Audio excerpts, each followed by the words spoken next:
आखिरकार वक्फ amendment bill 2024 को Bharatiya Janata party की सरकार पार्लियामेंट में लाने वाली है, लेकिन इस बिल के आने से पहले ही बीजेपी के सहयोगी दल चिराग पासवान, नीतीश कुमार, चंद्रबाबू नायडू और जयंत चौधरी मोदी जी को तल्ख तेवर दिखा रहे हैं। 12 अप्रैल 2025 दोपहर 12 बजे वक्फ अमेंडमेंट बिल 2024 संसद में लाया जाएगा और उस वक्त पूरे देश और विश्व की नजर असदुद्दीन ओवैसी साहब पर होगी, क्योंकि उस दिन यानी 12 अप्रैल आज ही के दिन असदुद्दीन ओवैसी साहब, उनका विरोध और उनका बयान सारे सरकार और विपक्ष पर भारी पड़ेगा। ऐसे नाजुक मौके पर कौन है वो बदबख्त जो मुस्लिम होकर भी वक्फ बिल का समर्थन कर रहा है? सबकी खबर आज द पॉलिटिकल पर डिटेल से आपको बताएंगे इंशाल्लाह। उससे पहले इस वीडियो को लाखों लोगों तक पहुंचाने में मेरी मदद कीजिए, लाइक, शेयर और कमेंट कीजिए। और वीडियो को शुरू करने से पहले अस्सलाम वालेकुम रहमतुल्लाहि व बरकातहू। अल्लाह के नाम से शुरू जो बड़ा मेहरबान और निहायत रहम करने वाला है। मैं हूं मोहम्मद हफीज अंसारी और आप देख रहे हैं द पॉलिटिकल।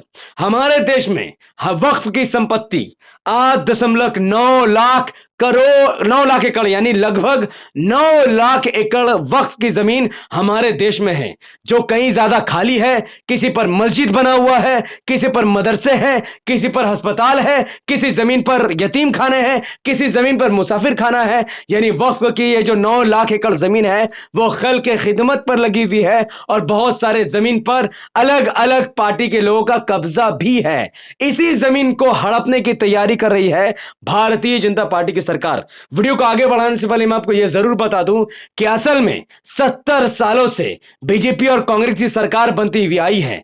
यहां तक कि कांग्रेस हो या फिर राज्य में टीएमसी की सरकार हो, सीपीएम की सरकार हो, आरजेडी, जेडीयू, एसपी, बीएसपी, ये जितने लोगों ने सरकार बनाई है सब ने वक्फ को लूटा है।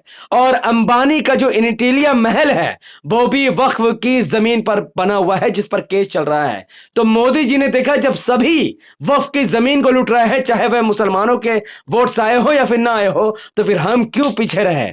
आखिरकार अडानी और अंबानी को फायदा पहुंचाने के लिए नरेंद्र मोदी जी की सरकार ने वक्फ अमेंडमेंट बिल 2024 को पार्लियामेंट में इंट्रोड्यूस किया और यह बताने की कोशिश की कि सभी जब लूट रहे हैं तो हम क्यों ना लूटे, जिसके खिलाफ आज भारत में एकमात्र ऐसी एमआईएम पार्टी बची है जिसने संसद से लेकर सड़क तक इस बिल का विरोध किया है। पश्चिम बंगाल के कोलकाता में बंगाल के स्टेट लीडर इमरान सोलांकी साहब के नेतृत्व में हम सब ने इस बिल के खिलाफ विरोध किया, काली पट्टी बांधी और लोगों को जागरूक किया कि यह बिल पास नहीं होनी चाहिए, जिसका असर इस वक्त देखने को मिला है। सूत्रों के अनुसार भारतीय जनता पार्टी की सरकार इस बिल में 2 बड़े बदलाव कर चुकी है।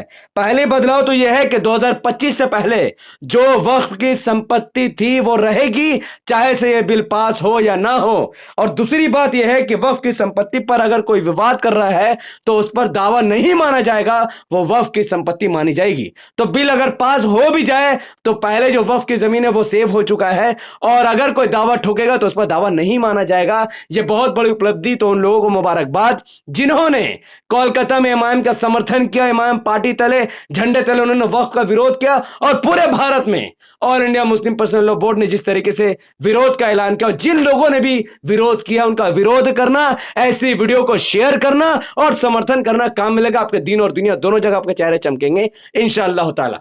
अब जानते हैं कि क्या वक्फ बिल मोदी सरकार पास कर सकेगी, तो इसके लिए आपको यह जादुई आंकड़ा समझना पड़ेगा। देखिए, पार्लियामेंट में कुल 543 लोकसभा की सीटें हैं। कोई भी बिल पास करने के लिए 272 सांसदों के वोटों की जरूरत पड़ती है, लेकिन भारतीय जनता पार्टी के पास इस वक्त सिर्फ 240 सांसद की सीटें हैं, जो कि काफी बीजेपी को परेशान कर रही है। बीजेपी को 272 वोट चाहिए संसद के अंदर, उनके पास 240 सीटें हैं जो वक्फ बिल के समर्थन में वोट करेंगे। अन्य 18 पार्टियां हैं जो वक्फ बिल के समर्थन में बीजेपी का साथ खड़े रहेंगे। वो 18 में 5 शिवसेना की है, जो शिंदे गुट के, और अन्य पार्टियां हैं जो इनका समर्थन करेंगे। तो कुल मिलाकर 258 वोट भारतीय जनता पार्टी के पास हो चुके हैं। सिर्फ 14 सांसदों के वोटों की जरूरत पड़ेगी और ये 14 सांसद एक्चुअली में चिराग पासवान की पार्टी 5 सांसद, चंद्रबाबू नायडू की पार्टी 16 सांसद, नीतीश कुमार की पार्टी 12 सांसद और आरएलडी जयंत चौधरी की पार्टी 2 सांसद पर मुश्तमिल है। ये वो 4 नेता हैं जिनके पास 35 सांसद है और मोदी जी को इनसे 14 सांसदों की जरूरत है। लेकिन सवाल यह है कि क्या ये लोग भारतीय जनता पार्टी का साथ देंगे वक्फ बिल के समर्थन में? तो इसका जवाब है नहीं, क्योंकि ये वो 4 चेहरे हैं जिनका वोट बैंक असल में मुसलमान है। जयंत चौधरी के पास 2 सांसद की सीटें हैं और उत्तर प्रदेश में मुसलमानों ने इनको वोट देकर जिताया है। चंद्रबाबू नायडू के पास 16 सांसद की सीटें हैं। आंध्र प्रदेश के लोगों ने चंद्रबाबू नायडू को वोट देकर उनके 16 सांसद जिताए हैं। नीतीश कुमार के पास 12 सांसद हैं। बिहार के मुसलमानों ने जेडीयू को सपोर्ट करके उनको 12 सांसद जिताए हैं और चिराग पासवान के पास जो 5 सांसद है उसमें से भी मुसलमानों ने उनको वोट देकर कामयाब किया है। अगर ये लोग भारतीय जनता पार्टी का साथ देंगे तो इनकी पार्टियों का अस्तित्व खत्म हो जाएगा, क्योंकि इनका वोट बैंक हिंदू नहीं बल्कि अधिकतर मुसलमान हैं। यही वजह है कि ये लोग इस वक्त वोट देने के मूड में नहीं है। जेडीयू की पार्टी का ऑफिशियल बयान आ चुका है कि चांसेस है कि वो लोग इस बिल का समर्थन नहीं करेंगे और नीतीश कुमार ने भी ईद के दिन यह कहा है कि हम जमीन की रक्षा करेंगे, यानी वो बीजेपी के साथ नहीं है। चंद्रबाबू नायडू ऐसा मास्टरमाइंड, ऐसा मास्टर खेल उन्होंने खेला है जिसकी अब कितनी भी तारीफ करें कम है।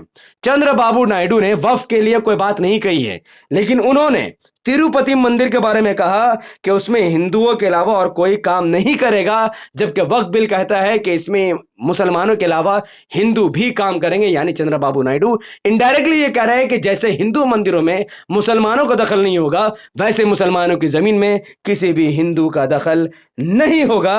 और यह बहुत बड़ी चेतावनी है। और चिराग पासवान तो एक हफ्ते से नमाज के समर्थन में बयान, यहां तक कि मुसलमानों के समर्थन में बयान, हर चीज पर बयान दे रहे हैं कि भैया ऐसा नहीं होना चाहिए। बीजेपी की राजनीति को घटिया राजनीति उन्होंने बताई है। तो चिराग पासवान, चंद्रबाबू नायडू, नीतीश कुमार और जयंत चौधरी, जिनके पास 35 सांसद हैं चारों को मिलाकर, ये लोग इस वक्त बीजेपी के समर्थन में नहीं है। यानी कल जब ये बिल आएगा ये लोग कहेंगे कि सुझाव की जरूरत है और ये लोग वोट नहीं करेंगे। और अगर ये लोग वोट करते हैं तो यकीनन ये बिल पास हो जाएगा और फिर ये मामला राज्यसभा में जाएगा। अब राज्यसभा में कुल सीट 233 है। 117 वोटों की जरूरत है ये बिल पास करने के लिए। लेकिन एक्चुअली में राज्यसभा में एनडीए के पास 123 राज्यसभा की सीटें हैं और अपोजिशन के पास 88। यानी अगर राज्यसभा में यह बिल गया तो वहां भी यह बिल पास हो जाएगा। लेकिन चंद्रबाबू नायडू ऐसा होने नहीं देंगे, क्योंकि चंद्रबाबू नायडू के आंध्र प्रदेश में उनके opposition party YSR Congress, YSR Reddy की जो पार्टी है, उनके 7 राज्यसभा सांसद हैं जो वक्फ बिल के खिलाफ विरोध करेंगे। अगर चंद्रबाबू नायडू ने वक्फ अमेंडमेंट बिल 2024 का सपोर्ट किया तो उनकी सरकार 5 साल बाद चली जाएगी और वाईएसआर कांग्रेस की तरफ आंध्र प्रदेश का सारा मुसलमान आ जाएगा। और यह बात चंद्रबाबू नायडू जानते हैं कि अगर वाईएसआर को दबा कर रखना है तो वक्फ बिल के खिलाफ उनको खड़े रहना होगा। तो टेक्निकली वक्फ बिल के खिलाफ इस वक्त चंद्रबाबू नायडू भी खड़े हैं, नीतीश कुमार भी खड़े हैं, चिराग पासवान भी खड़े हैं और जयंत चौधरी भी खड़े हैं। अच्छी खबर यह है कि तमिलनाडु ने पहले एक रेजोल्यूशन पास कर दिया। उन्होंने कहा कि हम वक्फ बिल का समर्थन नहीं करेंगे और ना ही हमारा राज्य इस कानून का समर्थन करेगा। और हम भारत का मुस्लिम समाज इसका स्वागत करते हैं, क्योंकि यह बिल मुसलमानों के खिलाफ नहीं, सिर्फ नहीं बल्कि यह भारत के आईन यानी संविधान के खिलाफ है, जिसको तमिलनाडु की पढ़ी लिखी सीएम ये बात जानते हैं। लेकिन अफसोस, मुसलमानों का वोट लेने वाली ममता बनर्जी बहुमत से बंगाल में सरकार में है, लेकिन उन्होंने अब तक एक रेजोल्यूशन पास नहीं किया जिसमें यह जिक्र किया गया हो कि अगर यह बिल पास हो भी जाता है तो हम बंगाल की सरकार इसको नहीं मानेंगे। यह कतई अफसोस की बात है उन मुसलमानों के लिए जो ममता बनर्जी के लिए जान देने को भी तैयार है और जान लेने को भी तैयार है। लेकिन वक्फ की जमीन पर, वक्फ बिल पर ममता बनर्जी खामोश है। उनकी पार्टी सरकार में है बहुमत से, लेकिन उन्होंने इसके खिलाफ एक रेजोल्यूशन पास नहीं किया जो कि इनडायरेक्टली समर्थन का ऐलान कर रही है। बहुत अफसोस की बात है टीएमसी को, मुसलमानों को, जो लोग टीएमसी को वोट करते हैं।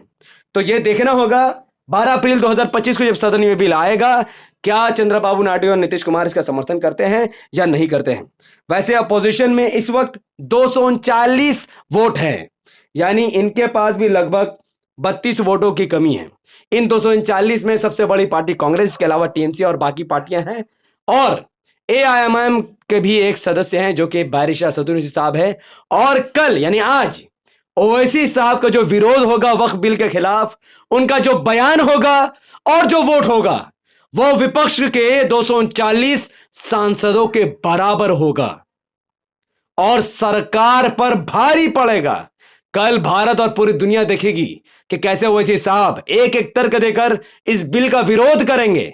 और भारत के मुसलमानों को यह समझना चाहिए था कि अगर भारत के मुसलमान एक झंडे तले आ जाते और एक पार्टी को वोट करते तो आज लोकसभा में एआईएमआईएम के 100 सांसद और राज्यसभा में कम से कम 20-25 सांसद होते। यही गणित कहता है और यही एआई भी कहता है। लेकिन अफसोस भारत के मुसलमानों ने इमाम को नकारा और आज अल्लाह की मार उन पर पड़ती जा रही, लेकिन वो देख नहीं रहे हैं। लेकिन हम सब कोशिश कर रहे हैं लोगों को जगाने के लिए।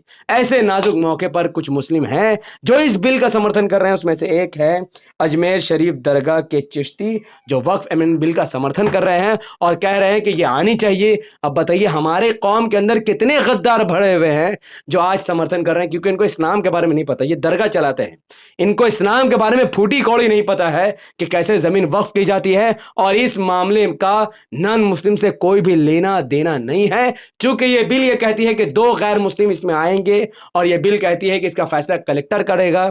और ऐसे बिल का समर्थन चिश्ती साहब यानी अजमेर दरगाह के जो चिश्ती हैं वो समर्थन कर रहे हैं। ये बहुत शर्मनाक और अफसोस की बात है। तो देखते हैं और आने वाले वक्त में क्या होगा। हम सब दुआ करेंगे। और मैं वेस्ट बंगाल का हूं और आप सब जो लोग इमाम से जुड़ना चाहते हैं, जो भविष्य में इमाम के 100 सांसद और 400 विधायक देखना चाहते हैं, 10-20 हजार कॉर्पोरेटर्स देखना चाहते हैं, वो लोग अगर इमाम से जुड़ना चाहते हैं पश्चिम बंगाल में, तो ये पोस्टर है। मुझे वेस्ट बंगाल का कोलकाता का प्रेसिडेंट बनाया गया है इमाम द्वारा और एक नंबर जारी की गई पूरे बंगाल में। जो लोग इमाम से जुड़ना चाहते हैं वो इस नंबर पर मिस कॉल करें। जितने ज्यादा लोग मिस कॉल करेंगे उतने ज्यादा लोग इमाम से जुड़ेंगे और टीएमसी पर उतना ही ममता बनर्जी पर हम लोग प्रेशर बनाएंगे कि अब वो तुष्टिकरण की नहीं बल्कि काम की राजनीति करे। अगर मुसलमानों का वोट चाहिए तो स्कूल कॉलेज हॉस्पिटल बनाए, वरना अल्लाह और रसूल का नाम लेकर पॉलिटिक्स ना करें। बहुत बहुत शुक्रिया इस वीडियो को देखने के लिए। अगर आप सब नए हैं हमारे चैनल पर तो इसे सब्सक्राइब करके बेल आइकन हिट कीजिए। अगर आप सब इसे फेसबुक पर देख रहे थे तो मुझे उम्मीद है अल्लाह से कि ये वीडियो लाखों लोगों तक जरूर पहुंचेगी। तो आप सब उसमें मेरी मदद कीजिए, इसे लाइक और शेयर और कमेंट कीजिए, क्योंकि आप जितना ज्यादा लाइक शेयर कमेंट करेंगे उतना ज्यादा ये वीडियो लोगों तक पहुंचेगी, उतना ज्यादा वीडियो वायरल होगी। बहुत बहुत शुक्रिया। मिलते हैं जल्द ही अगले वीडियो में। तब तक अस्सलाम वालेकुम रहमतुल्लाहि व बरकात। अल्लाह की सलामत रहमत बरकात अब तमाम भाई और बहनों पर हो। मे अल्लाह बी पीस अपॉन अस।